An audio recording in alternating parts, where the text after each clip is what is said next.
Assalamualaikum warahmatullahi wabarakatuh. Perkenalkan, nama saya Muhammad Irfan Faris, calon guru penggerak angkatan 10 yang difasilitasi oleh fasilitator yaitu Bapak Juari SPD MA dan Ibu pengajar praktek yaitu Ibu Safrina SPD MPD. Pada kesempatan kali ini saya akan memaparkan mengenai koneksi antar materi modul 1.2.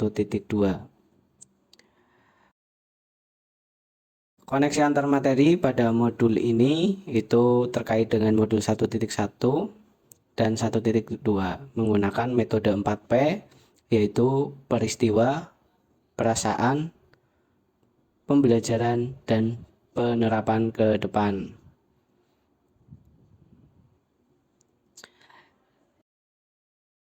Yang pertama yaitu momen yang paling penting menurut saya.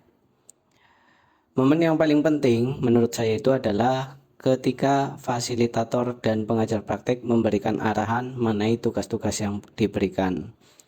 Jadi ketika kita mulai mengerjakan LMS, itu fasilitator dan pengajar praktek selalu mendampingi dan memberi arahan terkait tugas-tugas yang ada di LMS. Baik itu mulai dari diri, kemudian elaborasi, kemudian kolaborasi sampai aksi nyata, itu fasilitator dan pengajar praktek selalu memberikan arahan. Nah, ini penting karena arahan-arahan yang diberikan itu menjadi panduan ketika mengerjakan apa yang ada di LMS. Ketika kita mengabaikan apa yang diarahkan oleh Bapak Fasil dan Ibu PP ini, maka dalam mengerjakan tugas-tugasnya itu akan berdampak kurang baik, ya misalnya adalah mispersepsi seperti itu. Kemudian selanjutnya adalah perasaannya. Perasaan saya ketika Bapak Fasil dan Ibu PP memberikan arahan itu kagum, ya. Kenapa kagum? Karena fasilitatornya itu dan Ibu PP itu sederhana dalam menjelaskan, mudah dipahami, ya. Selain itu juga keduanya itu agamis. Jadi saya merasa termotivasi, ya, sehingga nanti ke depannya saya menjadi lebih percaya diri dalam mengikuti pendidikan guru penggerak ini yang awalnya memang saya tidak pede. Nah, semoga ke depannya saya bisa menjadi seperti Bapak Fasil dan Ibu PP saya, seperti itu. Itu momen yang paling penting menurut saya. Kemudian selanjutnya adalah momen yang paling menantang. Untuk momen yang paling menantang itu adalah bagaimana saya meningkatkan motivasi dan minat literasi untuk mempelajari modul dan memahami perintah tugas. Jadi ketika ada tugas dari LMS itu kan banyak sekali modul-modul yang harus dibaca terlebih dahulu. Nah, modul itu ketika tidak dibaca otomatis tidak akan bisa mengerjakan tugas-tugas yang ada pada LMS. Maka dari itu saya perlu meningkatkan motivasi dan minat saya yang awalnya itu malas dalam literasi atau motivasi literasinya rendah. Maka dengan adanya pendidikan guru penggerak ini saya merasa senang karena bisa melawan kemalasan pada diri saya. Kemudian pembelajaran yang bisa saya ambil adalah literasi itu sangat penting, ya. Ketika kita literasinya rendah dalam memahami sesuatu itu akan sering terjadi mispersepsi. Jadi di sini saya berusaha untuk meningkatkan motivasi dan minat, kemudian bisa melakukan literasi dengan baik.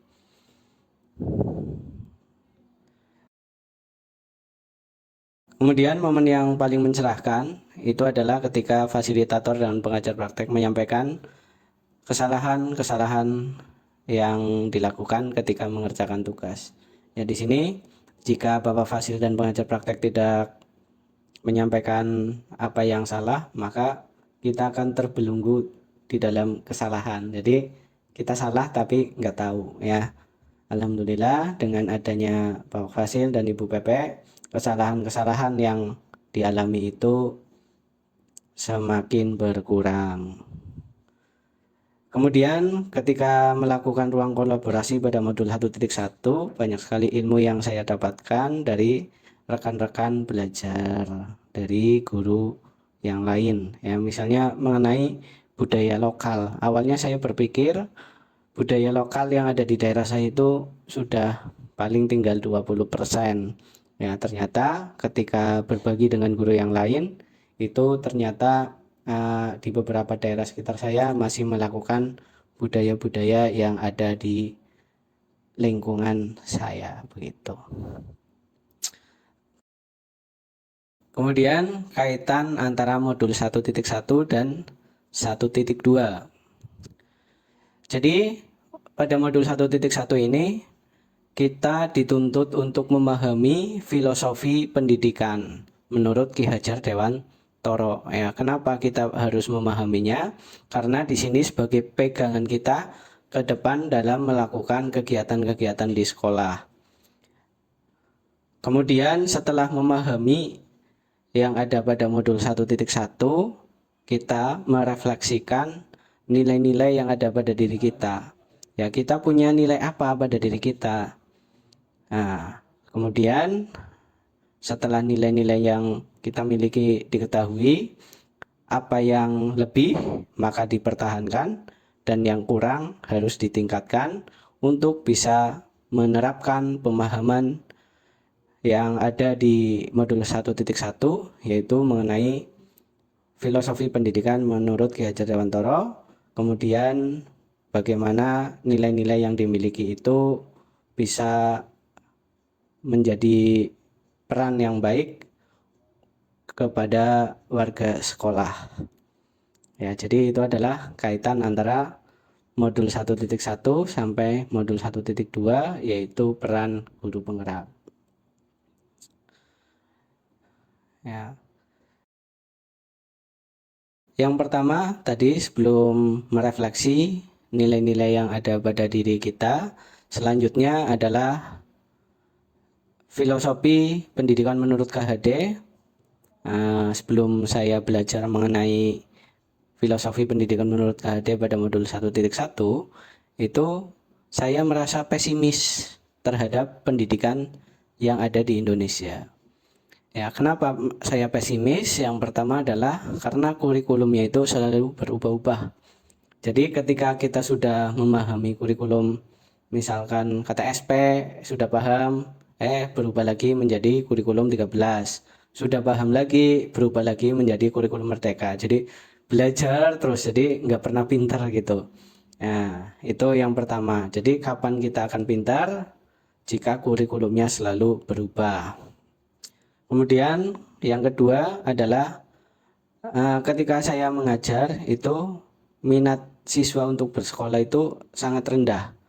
Ya, terbukti dari misalkan kehadiran, kemudian tingkat semangat di dalam kelas, kemudian daya dukung orang tua juga ketika anaknya tidak berangkat ke sekolah. Kemudian budaya asing yang susah untuk tersaring juga ini membuat pesimis ya, karena dengan budaya asing yang sedemikian rupa itu menjadikan anak-anak kita menjadi malas ya. Misalkan budaya gaming ya, atau bermain game di gadget, nah itu kan susah terbendung.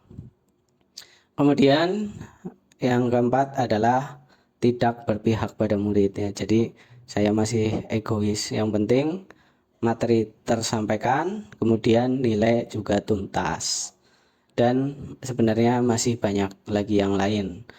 Nah, setelah memahami filosofi pendidikan menurut Ki Hajar Dewantara, yang tadinya saya pesimis itu saya menjadi optimis.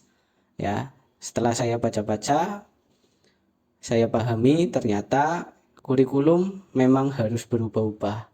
Jadi ketika zaman berubah, kurikulum juga harus berubah untuk menyesuaikan tantangan yang ada pada saat ini. Kalau tidak berubah itu berarti stagnan ya. eh, nilainya tidak berkembang. Kemudian untuk minat siswa yang kurang itu ternyata setelah saya memahami filosofi pendidikan menurut KHD itu memang kewajiban guru, ya, bagaimana kita sebagai pendidik itu harus bisa menumbuhkan minat siswa yang kurang, ya. Nah, ini juga disampaikan yaitu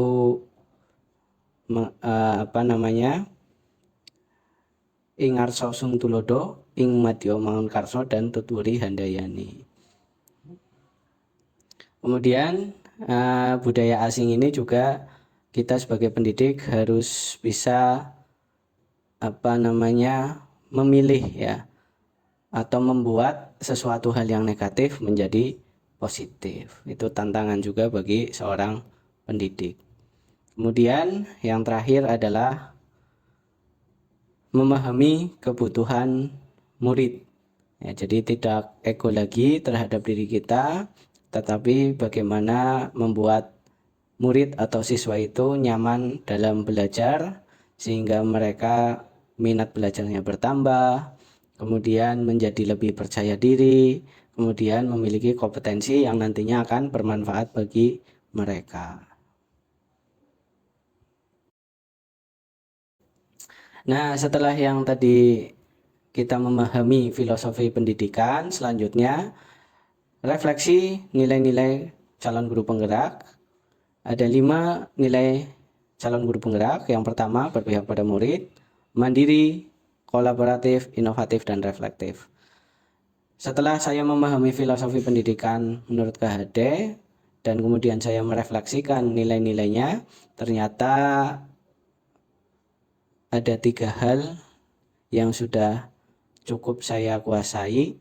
Yang pertama adalah mandiri, yang kedua inovatif dan reflektif. Dan yang perlu saya tingkatkan itu adalah berpihak pada murid dan kolaboratif.